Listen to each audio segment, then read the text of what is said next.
Hi, I'm Doc Halligan.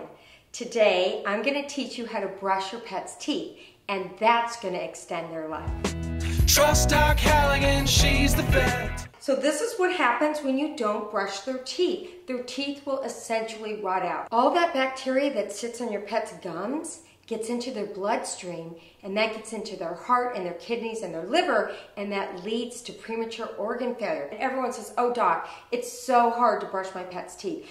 But really, you have to think of it that you're extending their life, so you want to make it fun. John Paul Pet have these tooth wipes, and so you can actually use these little wipes.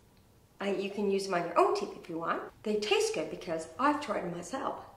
But what you do is you want to just wipe the teeth. You want to go right where the gum meets the tooth. That's where the plaque builds up, as you can see, where their teeth rot out. You don't even have to worry about the incisors, the front teeth so much, but just start on the outside of the teeth. So you want to just get started letting your pets handle their teeth and making it fun.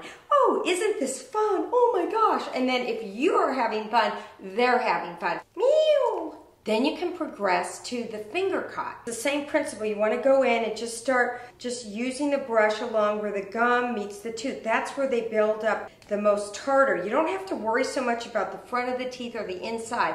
And then you can progress to actually using the toothpaste. They have poultry flavored toothpaste, seafood flavor, make sure you warn your house guests, and then you'll put that toothpaste on the finger cut and start using that. And the cats and dogs really like the taste of the toothpaste. The goal is to do this every other day for about 30 seconds aside, and I guarantee you, you're going to extend your pet's life and you're going to save on the vet bills. Subscribe to my channel and you're going to learn lots more how to take much better care of your cats and dogs.